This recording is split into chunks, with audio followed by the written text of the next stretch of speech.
What it do, everybody? It's your boy King Crowder, back again with another lesson in history we may not know and things that are not taught in detail for sure. Today's lesson, we're going to go over the subject that I think has been so under-taught in American history, the subject of ethnic cleansing and racial riots happening all over this country. This happened again as a part of the Red Summer. If you don't know the Red Summer, I would advise you to look at my video I've had previously posted about this subject. What we're going to focus on right now is Knoxville, Tennessee. If you're in Knoxville, Tennessee, what up? What it do? This happened in 1919 when a riot of August 30th and 31st began when a lynching mob stormed searching for Maurice May, a biracial man accused and was not true of murdering a white woman. Unable to find May, the jailers stormed the jail, had a gun battle, shot down, and was murdering the black neighborhoods. They had to get the Tennessee National Guard to come down and tie down this white mob. And immediately in the aftermath, no one knew about it, taught about it, and most kids in Tennessee have no idea this occurred. Let's go and break it down. Post-World War I, most people don't realize that once we were going to this wars fighting for freedom abroad, we still had internal battles here in this country never worked out.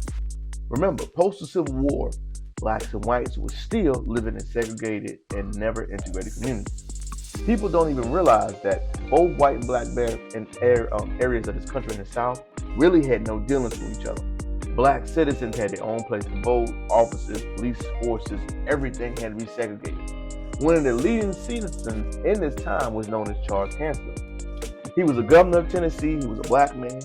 He had really big ties in the Knoxville area. He was even one for saying, hey, Knoxville is a place where we have better relations that are different between the races. He preached how we do not need any race tax and the Negroes need to have full support and full understanding of the communities. Fast forward a little bit. We got to understand around this time, that's when the recession hit. Remember, during the recession, many white Americans had access to banks and other things. What most people do not realize is that black Americans at this time had no access to the white banks. So, what caused this fury and upsetness came from many blacks were not suffering as bad during the Great Depression as white Americans. Why? They were forced to already have their own banking, living, and operating system. So they were doing fairly well compared to most poor white Americans. And when one of those things would happen, a spark tended to happen. The young lady that was accused of murder, her name was Bertie Lindsay. She was murdered around 2:30 a.m. August 30th. An intruder broke into her home on X Street, which is the white side of town, where she had been staying with her cousin, Laura Smith. The intruder went into the building, shot and murdered Smith, managed to escape from her home, and who summoned police. When two police officers went to the home and arrived on the scene, they described the intruder as a mulatto man. Maurice May was a prominent leader at this time. Immediately, they really said he did it. People don't know Mr. May's background. He was a child of Knoxville's major political leader, John E. McClendon. McClendon sexually assaulted Mr. May's mother. Mr. May, then, while he was an illegitimate son or a side baby of this guy at this time, Mr. May was still pursuing his political career, inspiring both communities and residents. Most people have no idea Mr. May was being saying he was being accused of his crime when he was literally on the other side of town. There was no evidence, there was no support system, but they immediately arrest Mr. May saying he had to do this crime. When Mr. May was locked up and incarcerated in the system, a white mob got together, stormed the jail. Think about this, y'all. Stormed the jail wanting to do a lynch mob to Mr. May.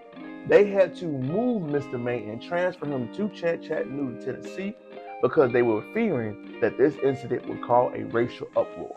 You got to think, it was around 2:30 in the morning, almost 5,000 people stormed this place. They demanded Mr. May be brought out of jail, and the deputies and the other ones refused to not do so. Think about this. People in these communities were forcing law enforcement to oblige by laws, even though they had this gentleman in the jail. Mr. May was in custody. They had this guy as they were properly doing, but mob justice was overruled based on ethnic cleansing. When they saw they couldn't do that, they decided to do a gun battle, looting, killing, and murdering mass people. The National Guard had to come in, and that was the only way to stop this incident from occurring. They had to barricade the zone. They had to impose a citywide curfew. They had to demoralize and temporarily deputize over 200 white locals in the area. 2 African-American residents were killed. They had to make sure that the Knoxville newspaper knew this incident and had to channel the racial uprising that was going on. But when you look at the Knoxville Post, a bloody riot followed, 25 dead by a sexual assault victims. Remember, they labeled all of the white people that were killed this time and the blacks. But what they did not emphasize was how this racial war was uprooted by a white mob coming in to pursue mob justice after the police was in their investigation. The aftermath of this horrific incident happening, African-American leaders in an area did not represent a typical attitude of Knoxville citizens. That's when you saw segregation moving on further than it's ever been. Black residents left the city. So think about all that working class of people began to leave. Tempers flared up, and for years afterwards, we began to see Knoxville's population of Black Americans decrease. There was never a ramble on a plaque of this. There has never been an issue of a statement apologizing to what may happen. They literally moved on, disappeared without a sight. Mr. Mays was accused and treated more. He was arrested, he was denied himself, and on October 1919, he began trial. You must understand a special prosecutor was sent up to defend Mr. May, a black attorney named William F. Erie. There was no murder, no evidence, nothing that could potentially pursue this man. And shortly, at 6 a.m., May 15, 1992, he was led to the electric chair in Nashville, and a single jolt went through his body, pronouncing him dead. So Mr. May was convicted without any evidence, properly adjudged to, and was facing the electrical chair. His father, at the time, knew that Mr. May was innocent, and we got to understand his father, the mayor, the political leader of this town, committed suicide. There has been effort to clear Mr. May's name as soon as July 22nd, 2011. But however, the government said in its closing statement to Tennessee, even though this incident happened 90 years ago, we are not ready to say that Mr. May did not defend his crime. Mr. May was convicted, killed, and murdered with no truth, no justice, and no peace.